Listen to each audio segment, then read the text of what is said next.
And then the whole backside, you know, is out. Ilya Rozanov? Shane Hollander, I wanted to introduce myself. We will be seeing each other a lot. And I will say that Heated Rivalry has already been picked up for season 2. Come on now. Very fast. Where I go, I should give us a chance to get to know each other. So this is basically 90% of where I was filming, but it's like. This is the story of how a hockey romance became the most talked about show on the internet, sparking a psychological debate that reveals how badly we misunderstand both love and trauma. Millions of viewers are asking whether Heated Rivalry shows us healthy love or something much darker called trauma bonding. We get together, we fuck, we simple. Simple. Bullshit. But here's the thing, most people using that term don't actually know what it means. That confusion is creating one of the most fascinating cultural conversations we've seen in years about what healthy relationships actually look like on screen. I don't think I can keep pretending I don't like you anymore. Let me tell you about Heated Rivalry. It's a 6-episode series that premiered on Crave and HBO Max in late 2025, based on Rachel Reid's 2019 novel about two rival hockey players who fall into a secret decade-long relationship. Shane Hollander plays for Montreal, Ilya Rozanov for Boston, and they're supposed to hate each other. Why the fuck did you think it was okay to sex me before the game? What the fuck? You were hard, weren't you? I hate you. No, you don't. Instead, they end up in hotel rooms across North America, navigating the most forbidden romance imaginable in professional sports. The show exploded. We're talking 95 times the average series demand globally, the highest peak for any Canadian show since 2020. Heated Rivalry is streaming now on HBO Max. We'll be right back. It beat Schitt's Creek. It tied with Breaking Bad's Ozymandias for a perfect 10 rating on IMDb. In Canada, viewership jumped 400%. HBO Max called it their top-rated non-animated acquired series since the platform launched. But with that success came something unexpected. Okay, so you're gay, so what? Well, it's kind of a big deal. To me, at least. And it felt like we were something. We can't be something, Hollander. A heated debate about whether what we're watching is actually love or something psychologists call trauma bonding. The conversation took over social media, with viewers, therapists, and critics weighing in on whether Shane and Ilya's relationship represents healthy attachment or something much more concerning. So which is it? To answer that question, we need to understand what trauma bonding actually is, because the way most people use this term online is completely wrong. Hey, sorry. I wish I spoke Russian. Trauma bonding is an emotional attachment that forms specifically in abusive relationships where an unpredictable cycle of punishment is followed by intermittent rewards, and your brain starts interpreting those dramatic ups and downs as passion. Yet online, trauma bonding has become a catch-all term for any intense or complicated relationship. Which brings us back to Heated Rivalry. Are you okay? Please, go. You didn't answer my text. Your boring text. Now you go. Fuck. When viewers started using the term trauma bonding to describe Shane and Ilya's relationship, therapists and psychology experts began pushing back hard. Dr. Jennifer Ardema, writing for Psychology Today, argued that the show actually demonstrates something called earned security, a healthy attachment style where people can navigate conflict and return to connection reliably. She pointed out that while Shane and Ilya experience rivalry, avoidance, and frustration, there's also emotional consistency. There are ruptures in their relationship, but there's also reliable return. Crucially, neither character's nervous system senses that desire will be punished with abandonment or humiliation. It wasn't nothing. Don't act like that. This is hard enough without you being an asshole. What room are you in? I feel like we're gonna hit a lot of that sort of thing this weekend. This distinction matters because it gets to the heart of what makes a relationship healthy versus traumatic. In Heated Rivalry, both characters are equals. Shane might be more established in his career initially, but they compete at the same level, face similar pressures, and treat each other with respect even during conflicts. There's no abuser and victim dynamic. There's no one person controlling, manipulating, or harming the other. Instead, what we see is two people navigating external trauma together. The homophobia in professional hockey is real and brutal. The pressure to stay closeted, the fear of losing everything if they're discovered, the hostile environment they work in, these are genuine traumatic circumstances. You like tuna melt? You want to make me a tuna melt? I was gonna make one for me, I can make two.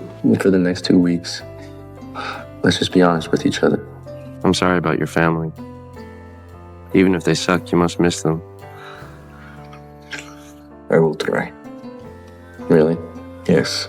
But experiencing external trauma together is completely different from one person traumatizing the other. Rachel Reid, the author who created these characters, understood this distinction instinctively. She drew inspiration from real NHL rivals Sidney Crosby and Alexander Ovechkin, but she was careful not to build her story around shame or suffering. In interviews, Reid has said she wanted to write a gay love story that wasn't a tragedy, one that acknowledged the real challenges of homophobia in sports without making the relationship itself the source of pain. This approach was revolutionary. For decades, queer stories in mainstream media followed predictable patterns. Gay characters suffered for being gay, relationships ended in tragedy, or love was portrayed as inherently destructive. Heated Rivalry breaks that mold completely. Fuck you, he played hockey for McGill. Whoa, what the fuck is McGill? Is McGill a town? It's a really good school. Leave me alone. No. The tension comes from context and timing, not from shame about desire itself. Jacob Tierney, the openly gay creator who adapted the book for television, amplified this approach. He understood that the real drama wasn't internal conflict about being gay, it was the external pressures that forced Shane and Ilya to hide their relationship. Being gay is one thing, but this fucking your arch rival is another thing. The show makes it clear that homophobia in sports isn't an abstract idea, it's structural, systemic, and has real consequences. Former semi-professional hockey player Brock McGillis, who came out publicly in 2016, provided crucial context about what this environment actually looks like. He told Pink News about his own experience secretly dating a man for 3 years while actively playing, describing the homophobic language, behaviors, and attitudes that make locker rooms hostile territory for gay players. The fear Shane and Ilya experience isn't paranoia, it's a rational response to a genuinely dangerous situation. But here's what's crucial. That external danger doesn't create an abusive dynamic between Shane and Ilya themselves. They're not taking their trauma out on each other. They're not using their relationship to harm or control. Instead, they become each other's safe space in an unsafe world. Hey, Sorry. I wish I spoke Russian. it's you. It's this. Так сильно тебя люблю и не знаю, что с этим делать. A clean hit. Hollander just did not see it coming. This is where the psychological analysis gets really interesting. Multiple therapists who've written about the show note that it actually demonstrates remarkable emotional regulation. Beneath the surface conflict of their professional rivalry, Shane and Ilya's personal relationship shows consistent attunement to each other's needs. They fight, they separate, but they always come back to each other with care and respect intact. The show also deliberately avoids eroticizing power imbalances. Both characters are physically dominant, competitive, and sexually confident, but neither is emotionally reckless or cruel. Their sexual encounters aren't about one person overpowering the other, they're about mutual desire and connection. I love you. I love it. The intimacy scenes focus on pleasure, communication, and emotional presence rather than dominance or submission dynamics that might suggest unhealthy patterns. Connor Story and Hudson Williams, the actors who play Ilya and Shane, have spoken about how important this approach was to their performances. Williams even chose not to use protective padding during filming of their first intimate scene, saying he wanted the vulnerability to feel real. You still want? Still won't. That level of commitment to authentic emotional truth, rather than manufactured drama, speaks to how the creative team understood these characters as people worthy of genuine love, not trauma. The timing of this conversation matters too. Heated Rivalry arrived at a moment when audiences are actively renegotiating what healthy masculinity looks like on screen. For too long, media has told us that intense male relationships must be either competitive to the point of destruction or hidden behind layers of shame and violence. Shane and Ilya offer something different. What the? I'm coming to the cottage. So we just sit here and look at it. Yes, we just sit here and look at it. I can carry my own bag. How are your ribs? Fine, I can take my bag. Two men who can be competitive professionally while being emotionally supportive personally. They cry in front of each other. They talk through problems. They prioritize each other's well-being even when it conflicts with their careers. These aren't behaviors we typically see modeled in stories about male athletes, and certainly not in stories about gay men in hyper-masculine environments.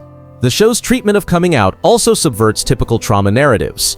The drama comes from navigating external obstacles, not internal shame. Compatible. I thought I knew what it meant, but I wanted to be sure. She's great, but, Ilya, I'm gay. You're not so gay you can't fuck Rose Landry. Oh my God. Did you, bring anybody? No? This approach has had real-world impact. U.S. hockey player Jesse Kortuim came out as gay in January 2026, citing Heated Rivalry as his inspiration in his coming-out Facebook post. Olympic freestyle skier Gus Kenworthy said he'd never seen himself reflected on screen in such a substantial way, noting the parallels to his own experience with secret relationships and clandestine meetings. These responses suggest that the show's portrayal of healthy gay relationships in toxic environments resonates with people who've lived similar experiences. If Shane and Ilya's relationship was actually an example of trauma bonding, it's unlikely that viewers would find it inspiring or see themselves reflected positively in the story. But the trauma bonding discourse persists, and I think there are reasons for that beyond simple misuse of terminology. Some critics worry that the show's popularity among straight women fetishizes gay male relationships. Others argue that any story focused on closeted gay men reinforces narratives that treat coming out as the defining drama of gay life. These concerns deserve consideration, but they're separate from the question of whether Shane and Ilya's relationship itself is healthy. You can critique the cultural dynamics around how the show is consumed without arguing that the central relationship demonstrates trauma bonding.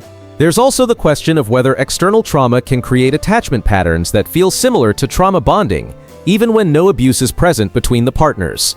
Some viewers have pointed out that the intensity of Shane and Ilya's connection, their secrecy, and their cycles of separation and reunion could activate similar psychological responses to actual trauma bonds.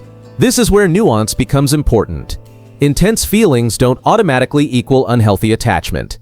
Secrecy forced by external circumstances is different from secrecy that serves to hide abuse. Cycles of separation and reunion based on career obligations and safety concerns are different from cycles based on one partner's abusive behavior. The key question is whether the people in the relationship feel safe with each other even when they don't feel safe in the world around them. Throughout Heated Rivalry, Shane and Ilya consistently demonstrate care, respect, and emotional safety with each other, even during their most difficult moments. Rachel Reid herself has been clear about her intentions. In interviews, she said the Game Changers series came from a place of being angry at hockey culture's homophobia, but she wanted to attack those systems rather than punish her characters for existing within them. The books and show critique institutional homophobia while celebrating gay love and desire. The psychological community has largely sided with the healthy relationship interpretation. Dr. Ardema's analysis in Psychology Today specifically contrasts trauma bonding with what she calls earned security, the type of attachment Shane and Ilya develop through consistent emotional presence and reliable return to connection after conflict. Other therapists have noted that the show's treatment of sex and intimacy supports the healthy relationship reading. In trauma-bonded relationships, sexual encounters often recreate power dynamics from the abuse. In Heated Rivalry, sex serves as communication, comfort, and celebration of their connection. The intimate scenes focus on mutual pleasure and emotional presence rather than reenacting trauma or power struggles. The show has also been praised for its realistic portrayal of how external trauma affects relationships without making the relationship itself traumatic. Shane and Ilya sometimes struggle with communication because they're used to hiding their feelings. They sometimes make decisions based on fear rather than what they actually want. But they work through these challenges together rather than hurting each other. This distinction has broader implications for how we understand relationships in difficult circumstances. Military couples, people dealing with chronic illness, individuals facing discrimination. Many relationships navigate external trauma without becoming internally abusive. Heated Rivalry offers a model for how people can support each other through systemic oppression without replicating that oppression in their personal dynamics. The show's success has also highlighted how hungry audiences are for stories about healthy gay relationships. For too long, queer media has been dominated by tragedy, shame, and suffering. Heated Rivalry proves that audiences want to see gay characters who get to be happy, sexual, successful, and deeply connected to each other. The 98% positive rating on Rotten Tomatoes, the perfect 10 on IMDb, the 400% viewership increase in Canada, these numbers suggest that people are responding to something genuine and positive in Shane and Ilya's relationship. If what they were seeing was actually trauma bonding, it's unlikely the response would be so overwhelmingly celebratory. But the debate continues, and maybe that's valuable too. The conversation around Heated Rivalry has educated thousands of people about what trauma bonding actually means. It's sparked discussions about healthy versus unhealthy relationship dynamics.